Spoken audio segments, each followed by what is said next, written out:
Hey everybody, welcome back. This is kind of a video response for our man Tony Black, who is celebrating his 3-year anniversary on YouTube and having a giveaway, kind of a contest. Wants to know the answer to a couple questions, one of which is, what would you do if you had the Stanley Cup for 24 hours?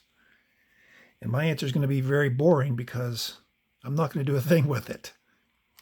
I'm going to be the only one who's ever shown the Stanley Cup some respect and not done any damage to it. I'm going to put it there and I'm going to stare at it. I'm going to relish it. And I'm not going to do a thing with it other than just be overjoyed that I won it, because that's what you play for. You play for championships. So number 2, he wanted to know some autograph examples, I guess, of one being hard to get along with and one being a great person that you got an autograph from. And I'm going to pull up one picture, and this picture is going to say a lot, I hope, anyway. As you might know already, that is Fred Rogers, Mr. Rogers, from Mr. Rogers' Neighborhood, and that is Willie Stargell, the great hero of the Pittsburgh Pirates. 2 Pittsburgh icons. Mr. Rogers, if you guys don't know, broadcast his show from a studio right there in Pittsburgh. In fact, it's right down from the University of Pittsburgh's campus. And as many of you know, I lived in Pittsburgh for 3 years and would drive the city bus, and every day on the way home back to my apartment. I had 2 apartments in the same area during those 3 years, but every day we would drive by Central Catholic High School, which sits just adjacent to Pitt's campus. That's former the alma mater of great quarterbacks like Mark Bulger and Dan Marino. Both played there as high school kids.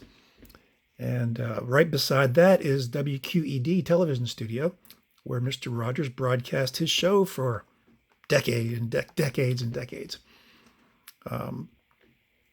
And every once in a while, not often, but it would be funny. The city bus would drive by the studios, and on the right-hand side of the road there on Forbes Avenue is you could, every once in a while, once in a blue moon, you could see Mr. Rogers either walking to his car or from his car to the studio. And man, everybody on the bus would go crazy. No matter what your age was, everybody would start hooting and hollering and rush to the right side to try to get a glimpse of the great Mr. Rogers. And so fast forward some time, and I'm in shopping at a supermarket called Giant Eagle, and that's kind of a big supermarket in the Pittsburgh area. And I'm pushing my cart, and I come around the aisle, and lo and behold, there's Mr. Rogers pushing his buggy, coming in the opposite direction. And as I turn the corner, we almost bump carts and bump into each other. And, I grew up with Mr. Rogers, and as did, millions of other kids for sure. But when we did that, I couldn't have been more shocked. I was just totally speechless. And and Mr. Rogers, as you might imagine, just as you might hope him to be, was just absolutely the kindest, most understanding, compassionate, empathetic. It was just exactly how you would imagine him to be, is how he was. And again, I'm just completely speechless. I can't even get a word out of my mouth. And he's obviously faced that situation before in the past and instantly put me at ease. He asked my name. He made a little joke. And he said how nice it was to meet me under those circumstances. And I was just flabbergasted, completely flabbergasted. And I actually, all I could say when we parted was, thank you. And I don't know if he could tell.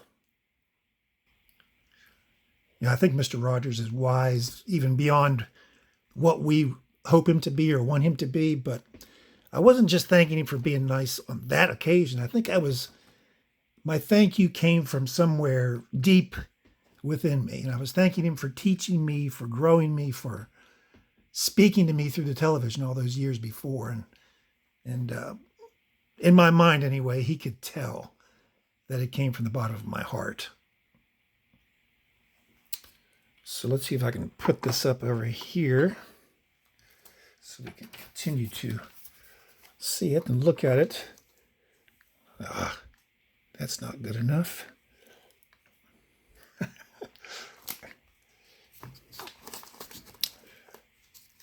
Well, let's see. Put it right there. How about that? All right, Pops. Mr. Rogers, you stay right there. So we've got to Mr. Rogers. Now we need to get to Pops. And in about the year 2000, I think, my brother-in-law decided to do a spring training tour. So we went to Timber. We went to Florida and decided to try to hit as many spring training sites as we possibly could. Are you going to stay or no? There.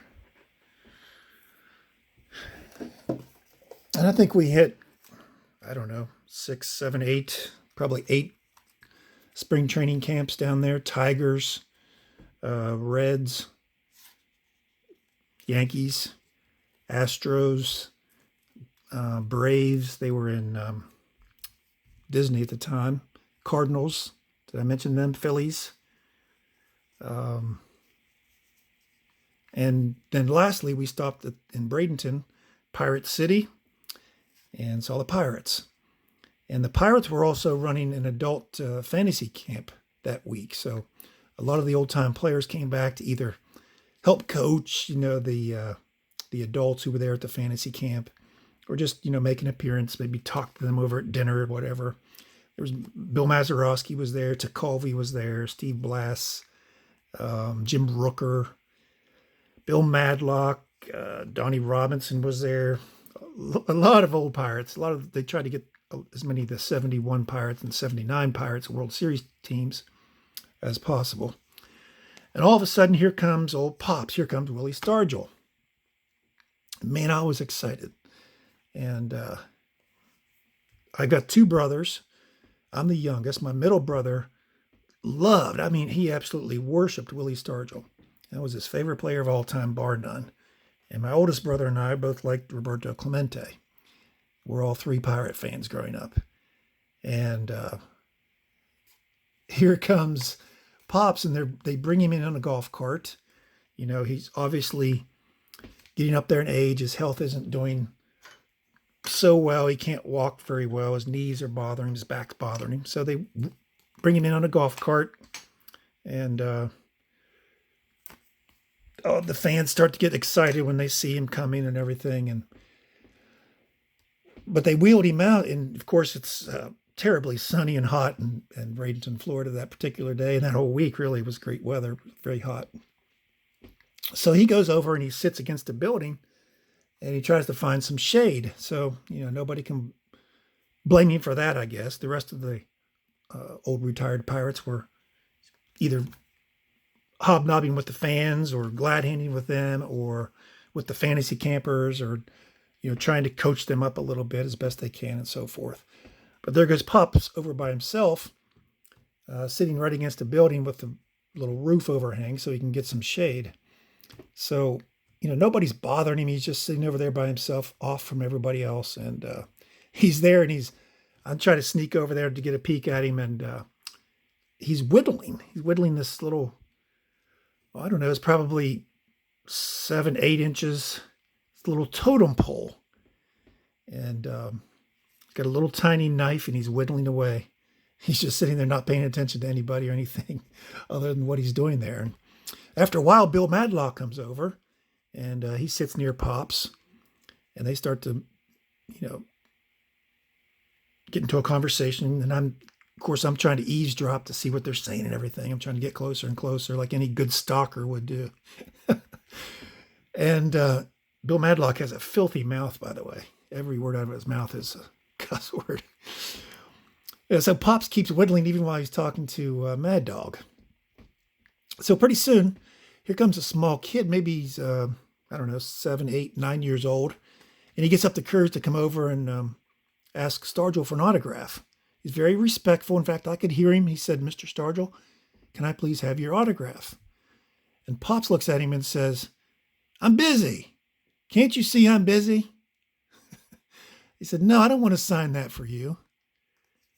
And, you know, I was devastated. So I can imagine how that kid felt. And he walked away. He had his head down. He just walked away. And his dad was standing over there about 15 or 20 feet away. And I don't know if he heard what Stargell said or not, but he saw the kid coming back and just patted him on the shoulder and said, "Well, maybe later, son, maybe later," or something like that. And, you know, he later turned away about 10 other fans who kind of made their way over there in the next 20 or 30 minutes. It was very sad. I mean, Stargell he was gone from us about a year and a half after that. He died in April of 2001, and this was like February, March of 2000. So, you know, maybe his health wasn't so great. Maybe the end was near and had issues that we don't know about and so forth. But it was just, I wish I would not have witnessed it. He did not turn me away. I didn't give him the opportunity. I saw what he did to everybody else, so I didn't even try for an autograph. I've gotten these either through Post cereal or Oreos or purchases. I did get this in person a long time ago. Gave that story in one of my videos a while back.